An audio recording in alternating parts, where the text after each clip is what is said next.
Hey mga chang, naghahanap ka ba ng Long Beach? Magandang view sa darating na 14. Ngayong darating na 14, Valentine, may kadate ka na ba? At kung may kadate ka na, punta na dito sa Manuel Oy, Calatagan, Batangas. Wow! Napakalinaw ng tubig, malinis, magaganda ang view. Masarap mag-pictorial, mag-camping site. Dito lang yan sa Manuel Oy, Calatagan, Batangas. Nag-start nga kami nagbiyahe ay 4 AM. Nagmula kami sa Pulong Santa Cruz, Santa Rosa, Laguna kasama ang aking mga kaibigan.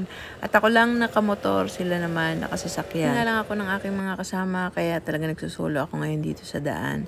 Ang sarap siguro kapag ganito yung daan mula Laguna hanggang Manila or mula Laguna hanggang Quezon. Feeling rider ako ngayon kasi tumaas yung aking takbo. 60, 75, 80, 90. Ayan, ngayon lang first time kong tumakbo ng ganito kabilis kasi palaging mabababang takbo lang ako kahit 250cc ako. Kaya nga naiiwan ako pag nagra-ride kami. Yung first ride namin sa Cavite, sa Cabiang Tunnel, iwan talaga ako ng mga samahan kong mag-ride na ang gamit nila ay hindi 250cc pero ang bibilis pa rin nila talaga. Kaya sobrang happy ko dito, ang bilis ng takbo ko, parang malayang-malaya ako manakbo. Saka feeling ko ako ang pinakamabilis tumakbo ngayon. Ako ang pinakamabilis kasi nga wala akong kasabay. Ako number 1. Ako din ang last kasi wala akong kasabay. Pero di biro talaga. Ang sarap mag-ride dito lalo na yung hindi pa mainit. Yung morning, ang sarap maglagay ng sound kapag i-edit mo na yung video.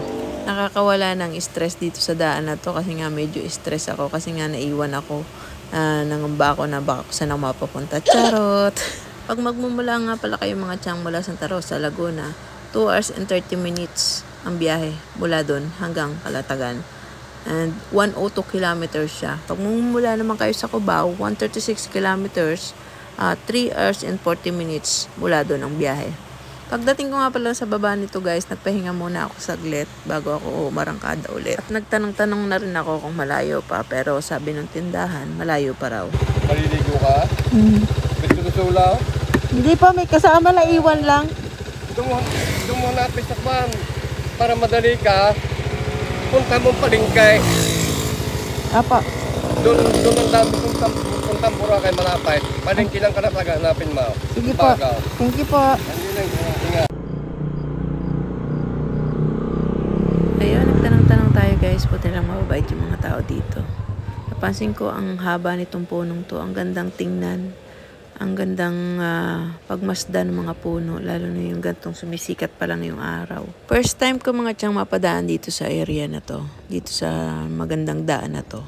Ang Calatagan ay kilala sa may pinakamagagandang beach at magagandang tanawin. Kaya totoo naman pala talaga. Malawak talaga ang Pilipinas at marami pa ring magagandang beach sa Pilipinas na hindi ko napupuntahan. Ilan lang yung mga napupuntahan ko pa. Pero sa mga napuntahan ko, ang nagagandahan talaga ako sa daan dito, sa papunta dito sa Batangas. At finally nga mga tiyang, nakarating na tayo sa bukana ng Manuel Oy Beach Resort at dadaan tayo ng kaunting rough road. Nakikita-kita ko na talagang papuntang beach na ito dahil sa texture ng kalsada. Mag-overnight tayo dito guys sa Calatagan sa Manuel Oy. May mga dalang tent yung mga kasamahan ko at may mga baon din na pagkain para masaksihan natin yung sunset.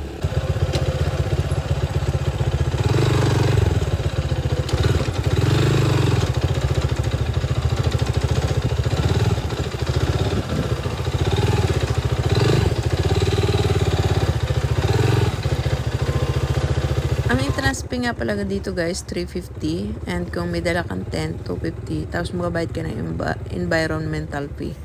Then, kapag wala kang dalang tent, pwede ka mag-rent, 600 pesos.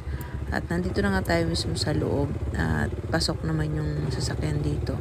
May mga garden dito na nagbabantay ng mga sasakyan sa parking. At may nag-aabang na rin para sa paparkingan mo. Sila mag-a-assist sa iyo kung saan ka pa-parking. Madami talagang pumupunta dito, lalo na't long weekend. Kaya sobrang dami ng tent na makikita mo dito sa gilid. Dahil nga late ako dumating, ay hindi ko alam kung saan sila nagpwesto ng tent. Wala din akong contact. So, tinry kong isa-isahin yung familiar na tent dito sa akin. At finally naman na natawagan ko rin sila. At natagpuan. Beach 1 at Beach 2 nga pala dito guys sa Manuel Oy. At itong nakikita nyo sa harap, Beach 1 yan. Yung doon naman sa dulo, sa may tulay na yun, doon yung Beach 2.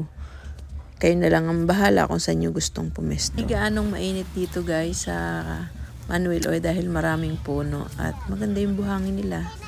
Nag-i-enjoy din yung bata. Times are late under the moon, and I thank God I'm breathing.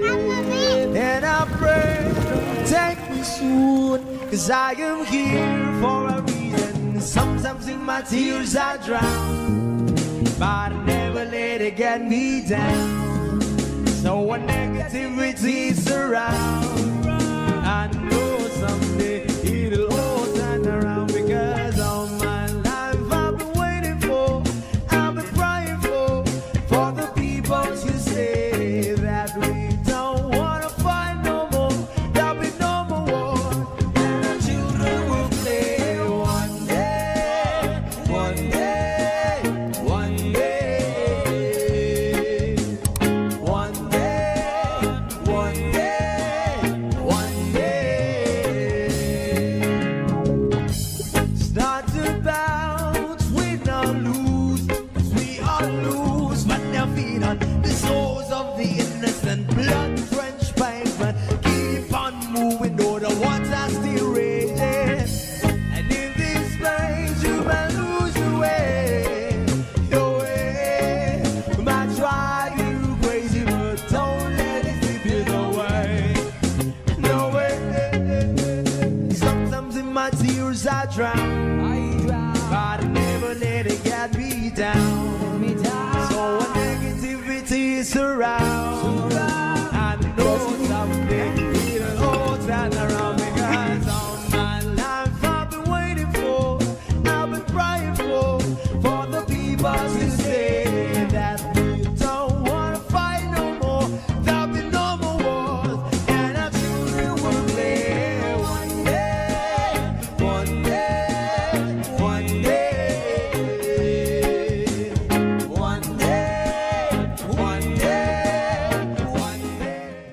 Should be about the same. Stop with the violence, down with the hate. One day we'll all be free and proud to be under the same sun. Sing songs of freedom. Why yo? Why yo? Why yo? Why yo?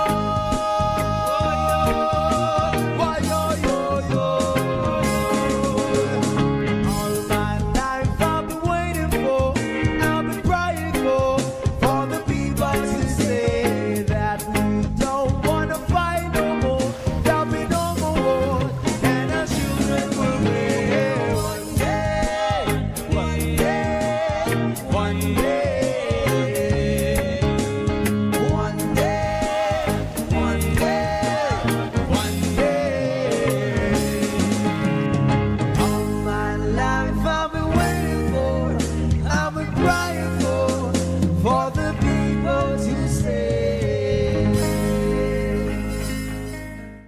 Should be about the same. Stop with the violence, down with the hate.